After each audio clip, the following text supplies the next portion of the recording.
This is the third in our series on the Sefirot.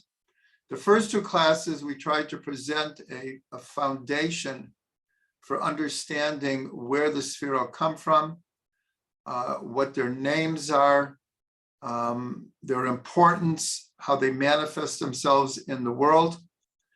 And tonight, I'm going to attempt to go through all the Sefirot somewhat quickly, because as we continue this series, it's really important that people have the basic idea of what the Sefirot are and their inner dimensions. I will remind everyone that we've learned that the Sefirot manifest themselves in three different ways. One, they're a manifestation of God's light and energy from God's infinite being into the finite world. Secondly, the Sefirot manifest themselves as part of the physical, material world and the more spiritual worlds. And thirdly, the Sefirot manifests as a roadmap of the soul, of the human psyche.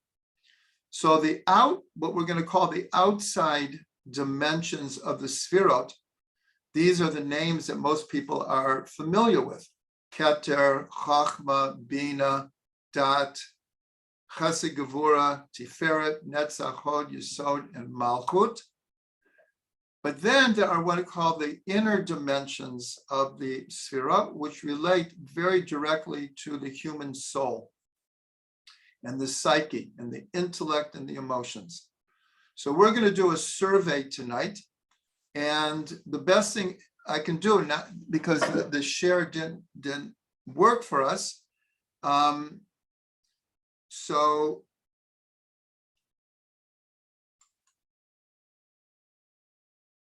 I will mention to everyone, we sent this chart out, the chart I was going to share, yes. We shared it on the WhatsApp. So if people can open their WhatsApp as we are speaking, you'll have the chart. Anyways, we have the Sphero back here, and I will refer to these Sefirot.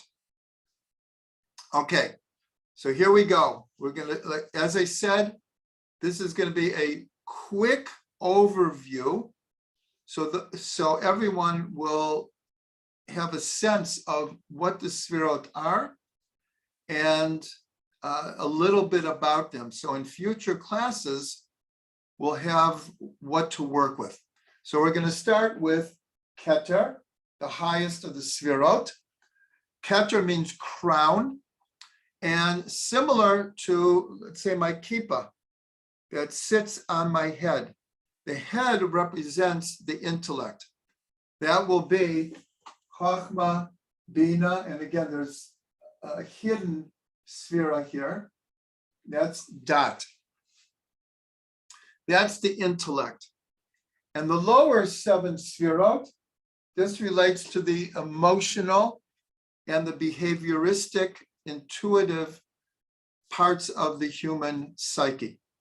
So we begin with Ketter, and it means, like I said, it means crown, and it represents the supraconscious. In other words, above regular consciousness, it hovers over us. And that's why, for example, in the Tanya, the Bala Tanya never mentions Ketter. It's always Chachma, Bina, and Dat, which of course is where we get the name Chabad. Chabad is the first letters of Chachma, Bina, and Dat: wisdom, understanding, and knowledge. So Ketter is the supraconscious, and the numerical value of Ketter is 620. Now, what's interesting, because this last week was the giving of the Torah, we know that we have 613 mitzvot, and we also, there are two different versions how to get from 613 to 620. One is if you add the 7 mitzvot b'nei Noach, the 7 commandments of the children of Noach, which is applicable to all mankind. So 613 and 7 equals 620 equals Ketter.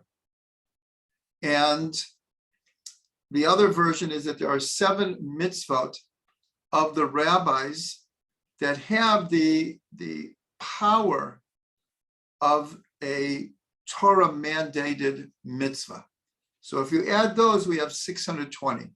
Now, the amazing thing is, when we read the 10 commandments last week, the 10 commandments have exactly 620 letters, has Ketter letters, 620 letters. So here, what we're saying is that really the ultimate source of all of the mitzvot is in Ketter, in the highest level, and then it filters down to this world. Now, the inner levels of Ketter, there are 3 inner levels. Emunah, which is faith. Ta'anug, which is pleasure. And Ratzon, which is will.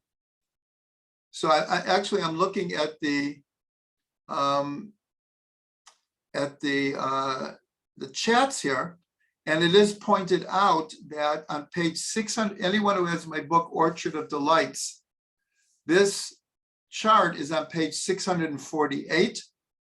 And everyone who has 70 faces, then this chart is on page 441. And I think it will make it easier for people to follow what we're saying by following the chart. So the 3 inner levels of Ketter, of the crown, is faith, pleasure, and will. And these are surrounding energies that really direct everything about a human being, but they're very, very ethereal. They're not easy to pin down. And they're coming from the supraconscious. But we know that animals, for example, are hardwired for pleasure and survival. And that's like a lower manifestation of the highest level of Ketter, because here we have pleasure and we have will. Will can be translated into the will to survive. But here we're talking about will and pleasure on a much higher level. But let's start with faith. We're told that Emunah is actually the highest level of supraconsciousness. And this really directs our whole lives. In other words, those things that we have faith in, that we believe in, that is what directs us. That's what directs our desire for pleasure. But here we're talking about a spiritual pleasure, the pleasure that we get from Shabbat. That's why the pleasure of Shabbat is called Oneg Shabbos. It translates into a physical pleasure. On Shabbos, we eat 3 luscious meals, the best meals of the week. But on a higher level, Oneg is the pleasure that the soul has in its being a part of God. That is the pleasure that we're talking about. That Shabbos connects us to the Creator in a way that almost nothing else does. So this Oneg Shabbat is in the highest level. So here we have faith, pleasure, and will. And will is manifest 24/7, and everything that we do is a manifestation of the choices we make, of where our will is directing us. But the important thing is these three levels of faith, really divine pleasure, spiritual pleasure, Torah pleasure, and will are all coming from the highest place in Ketter. Now we're going to go to Chochmah, to wisdom. Wisdom is, there's actually a bridge, as it were, between will and wisdom. And that's where these higher levels of consciousness, of faith, pleasure, and will are brought down into our intellect, into our normative consciousness. And so Chochmah, in a sense, is the first of the Sphero. That's why the Baal Tanya, he talks about Chochmah, Bina, and Dat, as if Ketter it's above normative intellect. We're drawing on it all the time. It's a surrounding energy. We talk about that God has two manifestations. One's called Sovev Kol Olmin. God surrounds all worlds. He's above the world. He's transcendent, above time and space, above all description, above all conception. And there's the immanent revelation of God in every point of space and every moment of time. And this is called Mimale Kol Olmin. God fills all the worlds. So it's very similar in a human being. In Ketter, the surrounding energy is faith, pleasure, and will. Emunah, Ta'anug, and Ratzon. And then, starting with Chochmah, it's brought down into more of an immanent consciousness that we're more aware of. So the word Chochmah, if you permute the letters, is Koach Ma, the power of essence. Ma is a question, but it also means, Malchuth means essence. So Chochmah is the type of wisdom that brings us to the essence of things.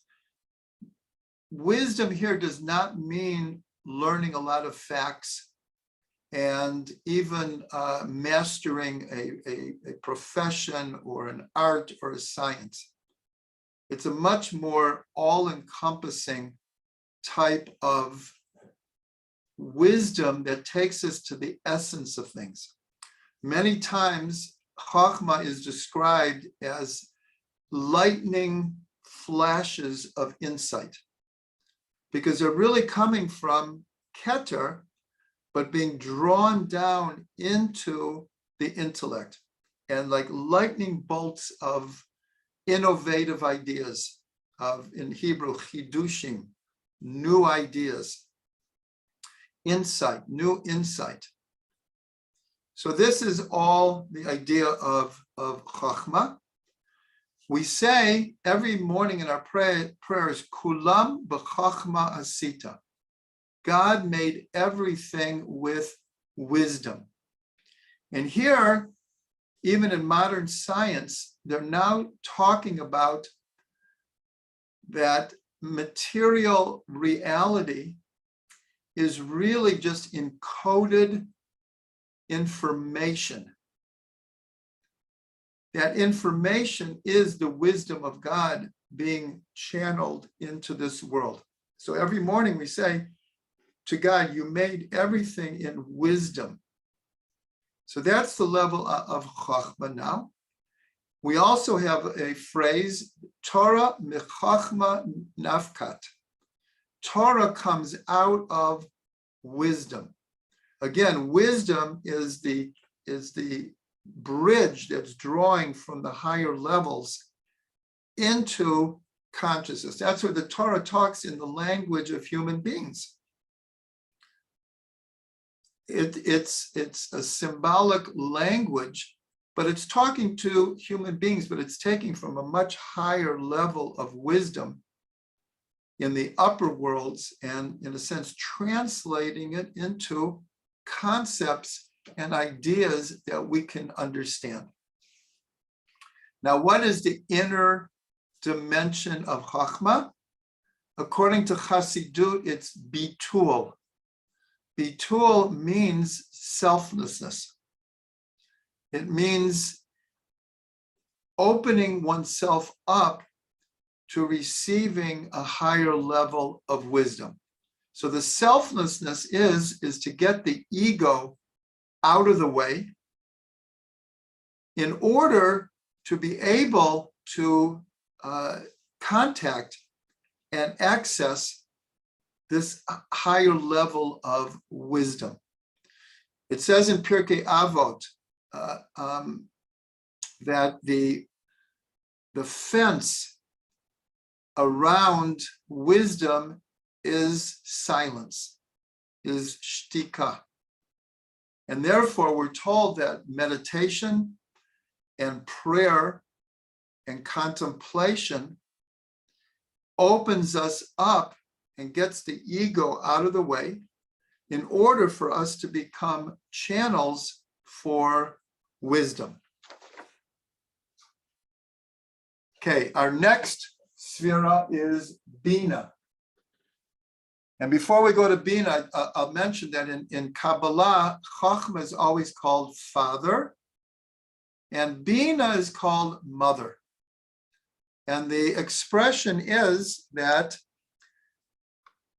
Chachma and Bina, wisdom and understanding, are like two beloveds who never part from each other.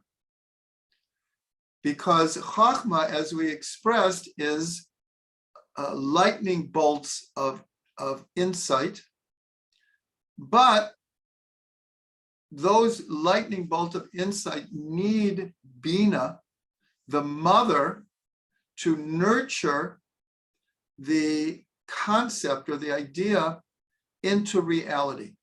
So it's also expressed that Chachma is the father giving over seed, and Bina is the mother that takes that seed and, like an embryo, develops it and brings it into fruition, makes it alive. So Bina comes from the word boneh, to build, or the word bain, which means between. And so the way that the sages explained Bina is lahavin davar betoch davar. Bina is the ability to understand one thing inside another. Just like a fetus grows in the womb, Bina takes ideas from Chachma and gives them life and develops them, and through analysis and through deep contemplation brings them into the world.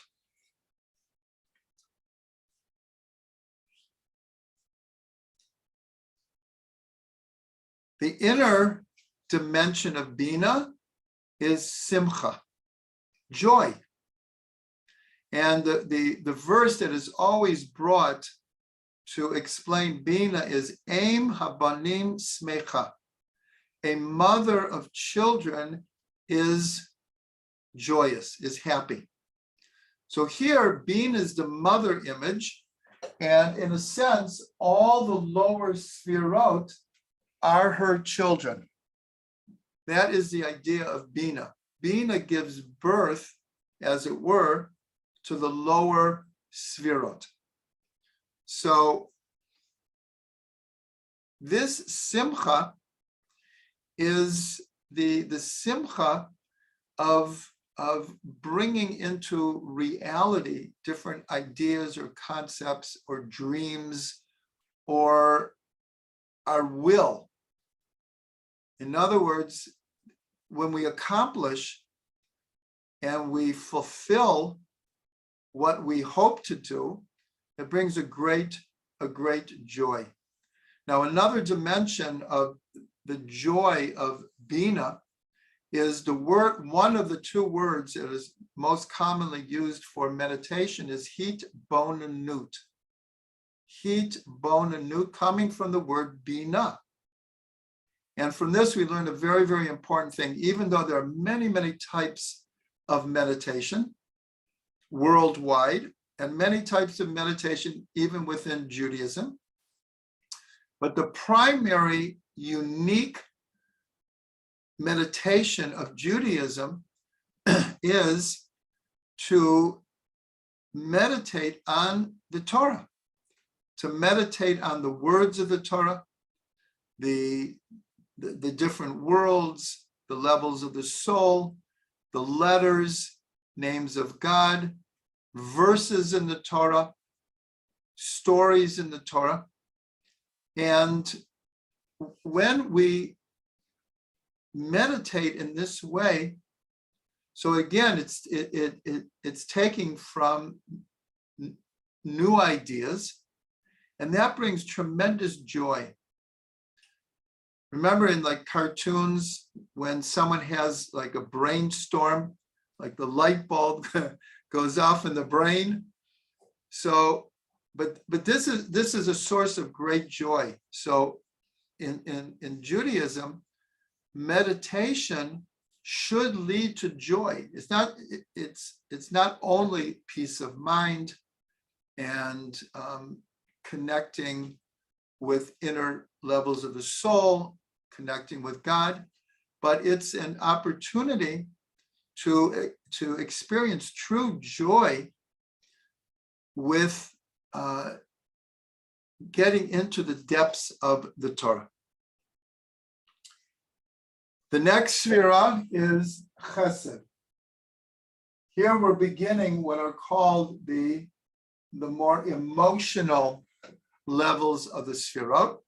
And the first three will be what are called the Sphero of the heart.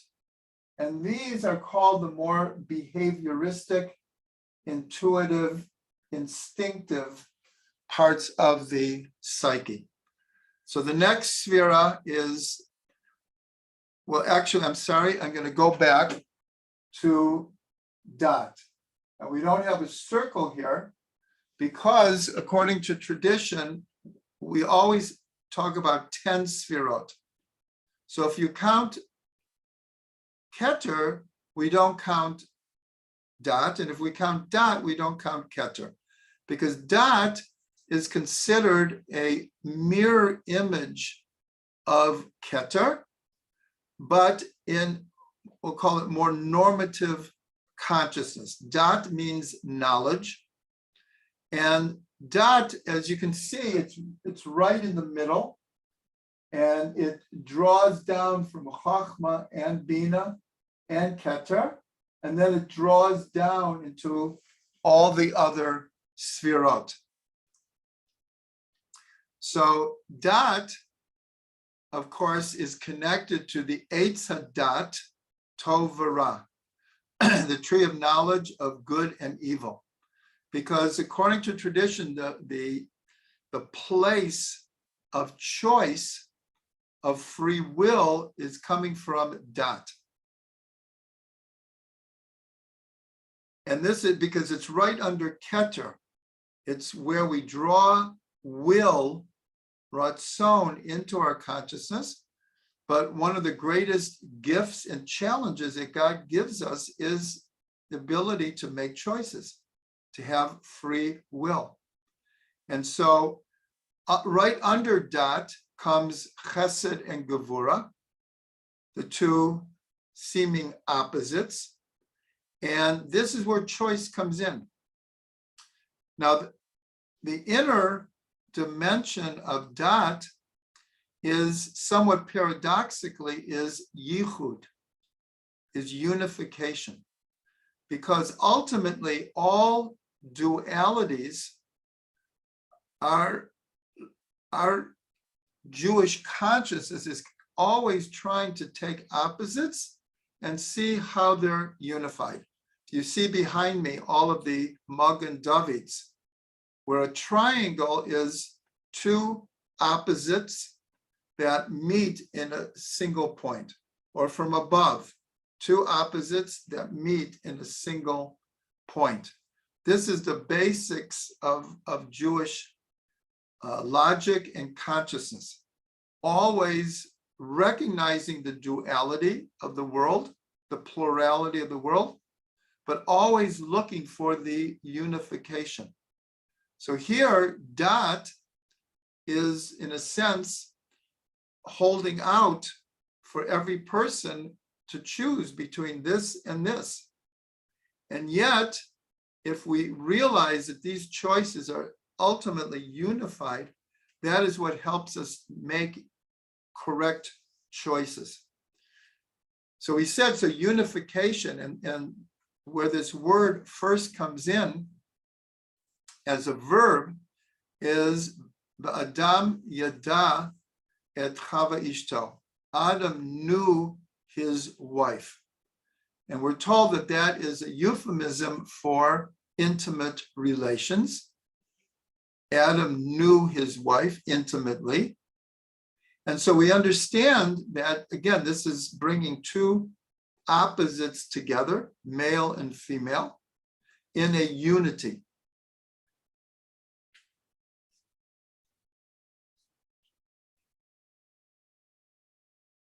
So now we'll go to Chesed. This is Chesed, and then right afterwards we'll do Gevura. It's opposite. And in the Sefirot, in a sense, these are held as the two archetypal opposites. Chesed means loving kindness, goodness, altruism, giving. And Gevura is restraint, holding back, focus, tzimtzum, and this is Chesed is extrovert, Gevura is introvert, and they seem to be opposites. But as we just explained, our attempt is always to see the unity between opposites. And so really Chesed and Gevura complement each other. In the Kabbalah, so Chesed is called love, ahava, and Gevura is called yira, fear or awe. And the Zohar says that the human being depends on the unity of ahava and yira, and explains it as a bird with two wings. One wing is love, and one is awe or fear. Now, when we say fear, that word is, we'll call it pretty politically incorrect. People don't like to hear that word. But the Jewish concept of fear of God is very, very different than fear of physical, material reality. Here, the fear is that I don't want to do anything that will distance me from the ones that I love. And here, if we're talking about the fear of God, is based on, because I love God so much, I don't want to do anything that will distance me. I have a fear, but not, it's in Hebrew, the type of fear that we usually talk about is called pachad.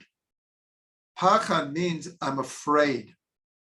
Here it's not being afraid of God. It's having the ultimate respect and honor due to God. That's the type of fear that we're talking about. And so that's why, in a sense, it's a very, very healthy thing to have this type of fear.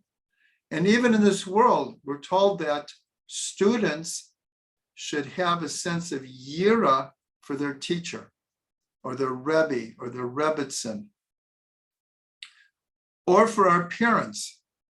This idea of there's a certain, like in modern times, many, many parents want to be best friends with their children, which is a beautiful thing. It really is a beautiful thing. But there's a certain place that children always have to recognize that their parents are their parents and are due a certain amount of kavod. It was right in the 10 Commandments that we have to have a certain honor, a certain awe of our parents. It doesn't mean we can't be best friends with them, but there are certain borders that need to be maintained in a parent-child relationship. That's a whole other discussion. So going back to chesed and love, we're told that the 7 days of creation mirror the 7 lower Sefirot. In other words, the first day of creation is chesed, the second day of creation is gevura, the third day is Sefirot, and so forth. And actually, if we go through what actually was created in each one of these days, it fits perfectly with the Sefirot. It's just like a perfect match, how each day is represented by one of these Sefirot. Because remember, we said in the beginning that the outside names and manifestation of the Sefirot have to do with the creation of the world and how the world is recreated and maintained at all times.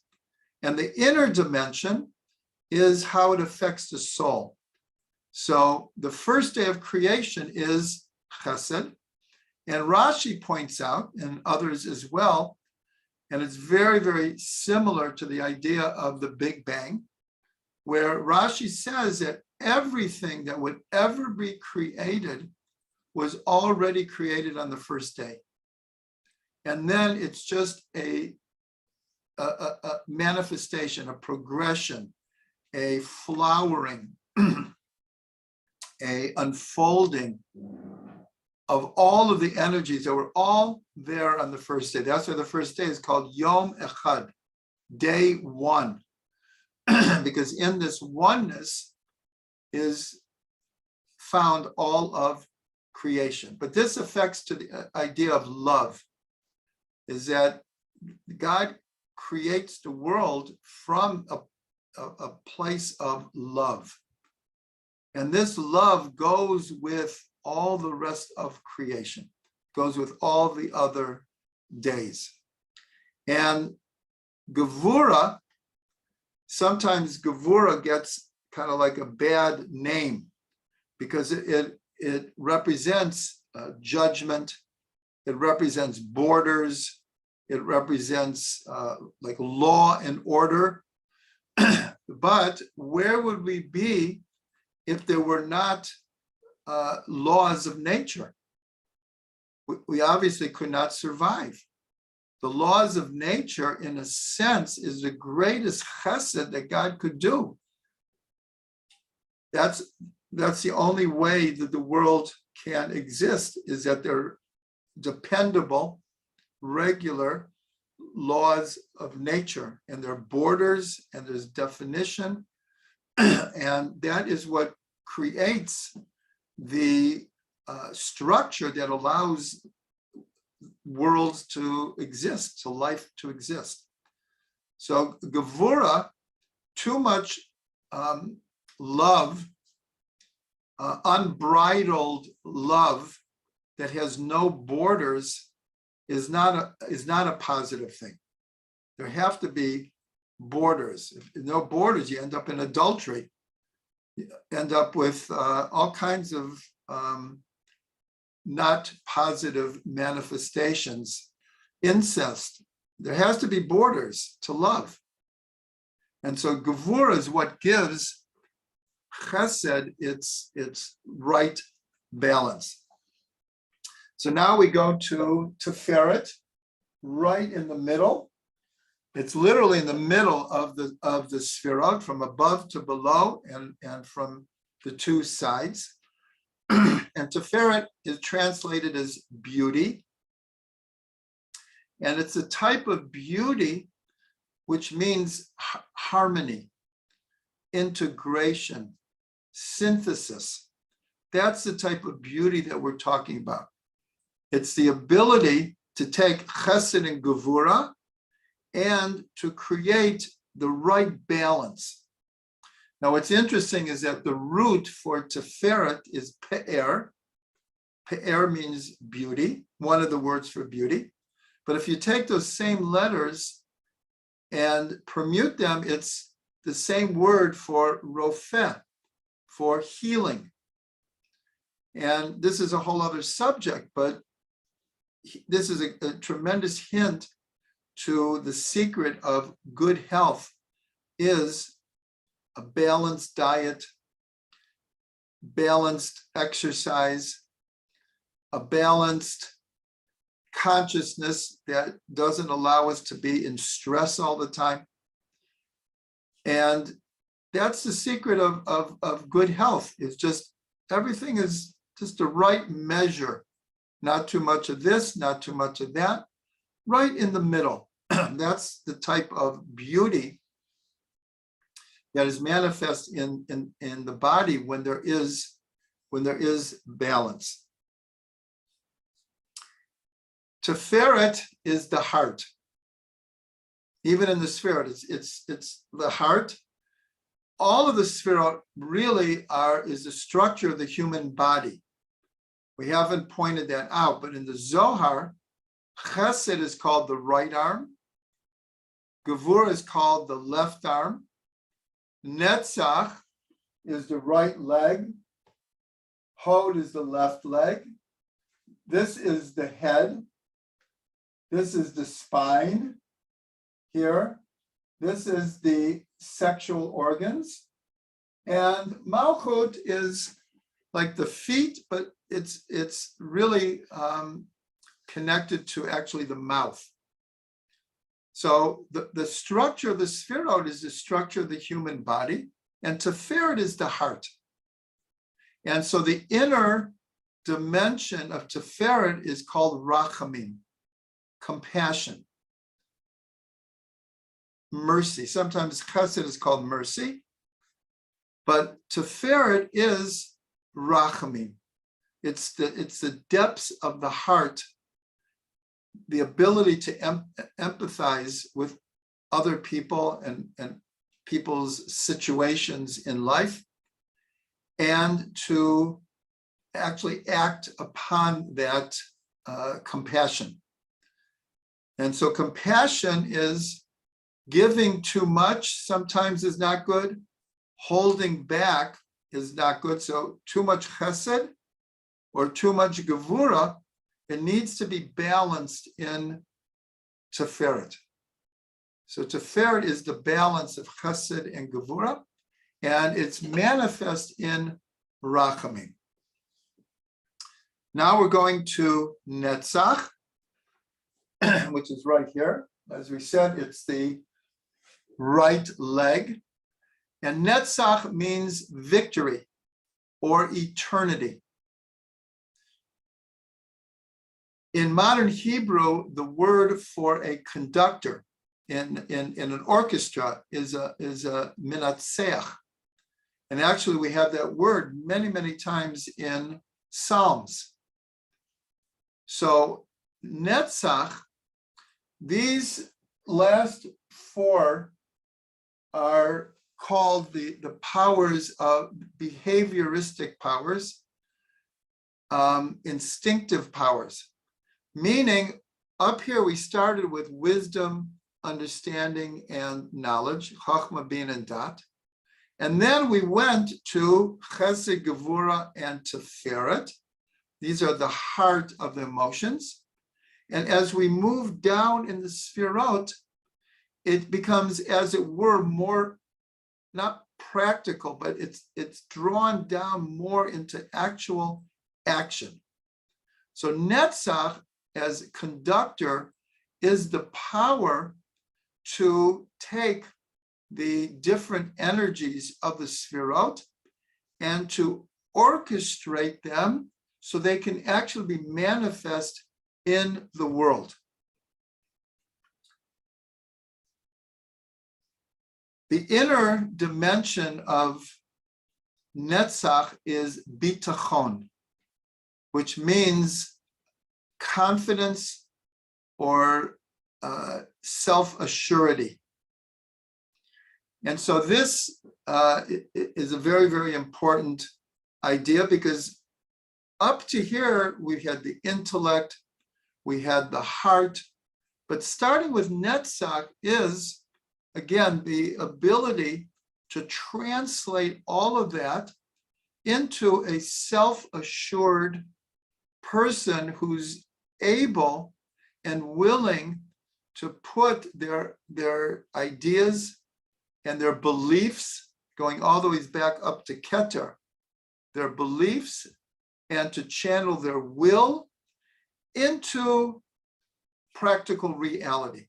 And that's why it's connected to the right leg, because walking represents movement and accomplishment. Now, when we say self-assurity or security, this doesn't mean egotism. Of course, it's a very fine line, but here we're just talking about a person recognizing their abilities and not being overly proud of them or using them to rule over other people. But it's a very healthy recognition of what my abilities are, what my talents are, and what I want to accomplish in this world. So that's why Netzach is victory. This is the Sphero that leads to victory. And it's coming from an inner place of bitachon, of self-assurity. Then we have Hod, the left leg. And these sometimes in different Kabbalistic paradigms or models, Netzach and Hod are even considered as like one Sphera. Because to walk, you might start with your right leg, but if you don't take that next step, you're not going anywhere. So Hod is the complementary energy to Netzach that allows a continuation. In other words, Netzach, how many times do we have something we want to accomplish and we're on fire, we're inspired, we're going to do it, and we take symbolically that first step, and then for various reasons we lose interest, we become afraid of the obstacles, we get wishy-washy. Hod is that power in the soul that gives us the ability to finish what we start. Now, Hod, of all of the Sefirot, has the most varied types of meanings. Hod means glory. It is the root of the word thanks, todah. It's the root of praise, lehodot. It also means to acknowledge. In Hebrew, lehodot ala emet is to acknowledge the truth. And it's also the root for confession. Vidui comes from Hod. And in fact, the word for Jew, which comes from the tribe of Yehuda, the root of Yehuda is Hod. Because Leah said when she gave birth to Yehuda, she said, this time I will really praise God. Like, of course, I've been praising God all the time, but having a fourth son, this is like, this is like over anything I could have imagined. And so in acknowledgement, and that's the root of the word Yehudi, is Hod. So it has all of these meanings. We could spend a whole class discussing Hod. Its inner dimension is Tamimut, is sincerity. And this is the first time we see this word is with Yaakov. Yaakov is described as Ish Tam Yoshev Oalim, as a sincere person who sat in the tents. Here we understand that it means the tents of learning. He was a very contemplative type of neshama and sincere. But the word for tamimut, the root, tamim, also means whole. Means, again, this idea of complementing netzach, the ability to complete. Whole here means actually to complete. So all of this has to do with Hod. Our next Sphera is Yesod, right here. And you can see it's almost like Yesod is like a funnel. All the other Sefirot have to come through Yesod to get down to the final Sphera, which is kind of what we'll call the stage where all of reality is happening, is Malchuth. But it all has to come through Yesod. And Yesod means foundation. It's in a sense, the foundation of the Sefirot, because it's towards the bottom. And it's, in a sense, holding up all the other Sefirot and channeling all that energy into one step below it, into Malchuth. So Yesod's inner dimension is called Emet, truth. And here truth also means verification. It means, again, as we move down the Sefirot, in a sense, it comes more and more into actualizing in reality. And that's why Malchuth is, in a sense, the stage of where everything happens. But it has to go through Yesod. So Yesod is the idea of basing our foundation of our life on those things that we feel are emet, are true.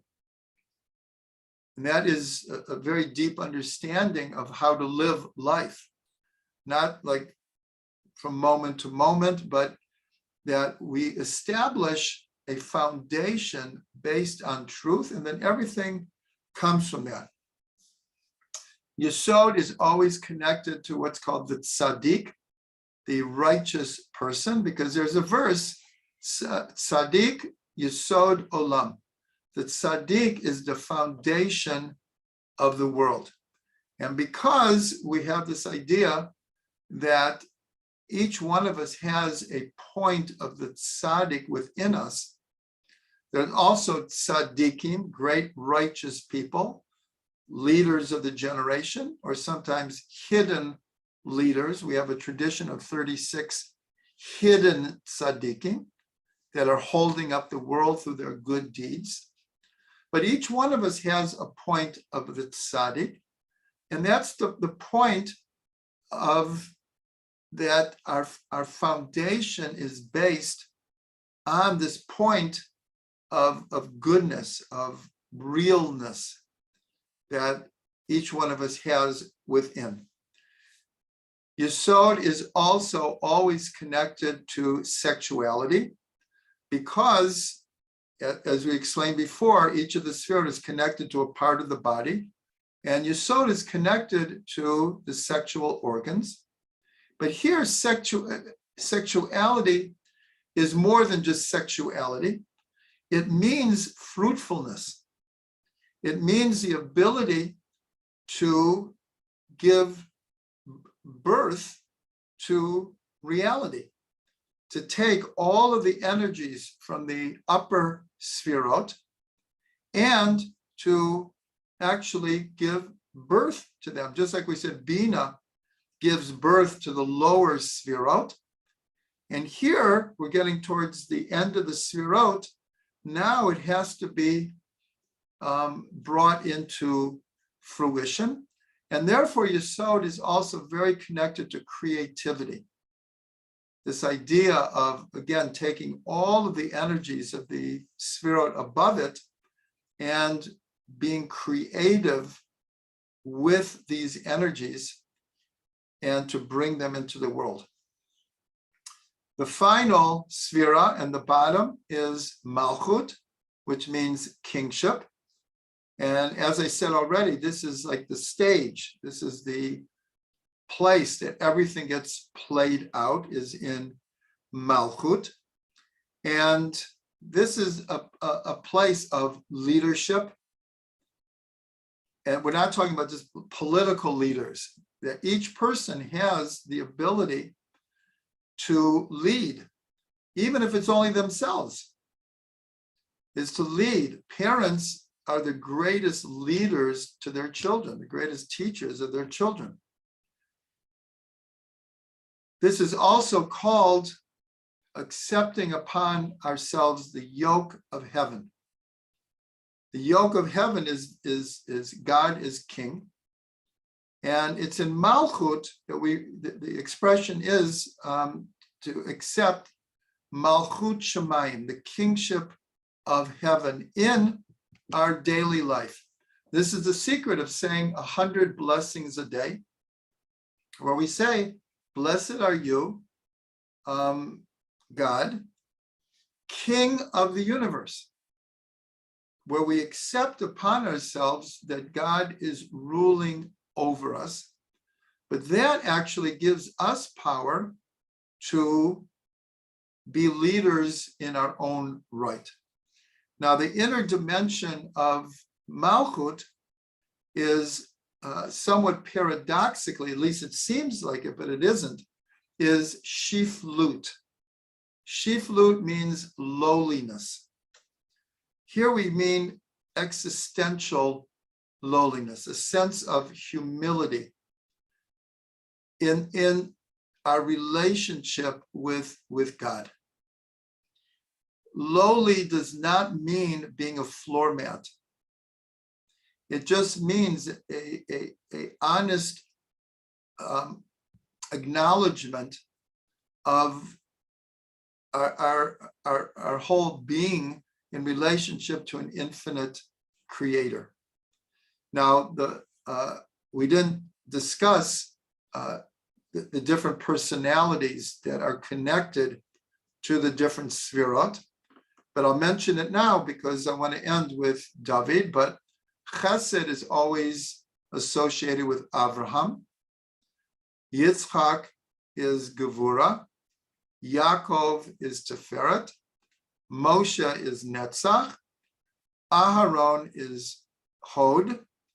Yosef, the Tzaddik, is Yesod.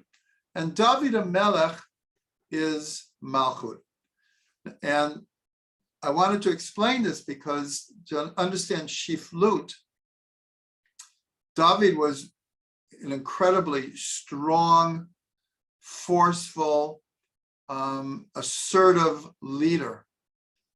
But in his own mind, he had a deep sense of Shiflut. You can see it throughout the Psalms. And it comes from a verse when he's bringing the Mishkan and the Aron HaKodesh up to Jerusalem. And he makes it into this incredible celebration. And he's dancing like crazy. He's like out of his kalim, out of his vessels in joy, dancing in front of the ark on the way to Jerusalem. If anyone could just imagine Simchas Torah and dancing with the Torahs. So here's David HaMelech is like, he's just beyond joy. And his wife, Michal, sees him dancing like this, and she rebukes him. She kind of says to him, you made a fool out of yourself, dancing so crazily like that. And David says, Bahayiti shafel ba'enai. You don't understand where I was holding while I was doing this. Bahayiti shafel ba'enai. In my own eyes, I was completely without ego when I was dancing before God, before the ark. I was very lowly in my own eyes. And so this has become a paradigm for Jewish leaders. I can't say that it's manifest so much today, but throughout history, so many Jewish leaders actually ran from the burden of leadership that God was, in a sense, putting on them. Moses is a perfect example. For 7 days, he argued at the burning bush, please send anyone else. I'm not up for it. I'm not the right person. I don't have it in me. And Gidon also tried his best to get out of it. Jeremiah tries to get out of it. Yehoshua, Joshua, he sat in Moshe's tent for 40 years. And at one point, when two people were prophesying in the tent that Moshe would die and Yoshua would bring the people into the land, Yoshua went to Moshe and said, stop them, shut them up. Don't let them say this. So throughout Jewish history, real Jewish leaders have always not run after the leadership. They took it upon themselves very reluctantly, with a great amount of shiflut, of existential lowliness. Okay, so I admit we went through these fairly quickly, but for those who have been following the series and will continue to follow the series, so now when I mention a sphera or the inner dimension, hopefully everyone now has a little bit, a taste of what we're talking about here. And we will continue in upcoming weeks, trying to understand even more, because one of the first things we said is that the Hebrew letters and the Sphero are the DNA of creation, of existence. And the more we understand about the Sefirot, the more alive they become, and the more we start to actually experience them in our own lives. This is the most important thing, is that we're not looking at it as an intellectual model that is, it's very nice, but it doesn't affect me at all. The idea is, and especially the inner dimensions that we talked about tonight, and I'm going to mention them very, very quickly right now. I'll do it in English. Faith, pleasure, will, selflessness, joy, unity, love, fear or awe, compassion, self-assurity, sincerity, truth, and humbleness. So we could see, like, if we understand the Sphero, that is what makes an integrated, holistic person. When we start to understand that these Sphirot, which manifest themselves everywhere from the physical worlds to the spiritual worlds, but most importantly within ourselves. And so hopefully everyone will continue with the series and we'll go from strength to strength.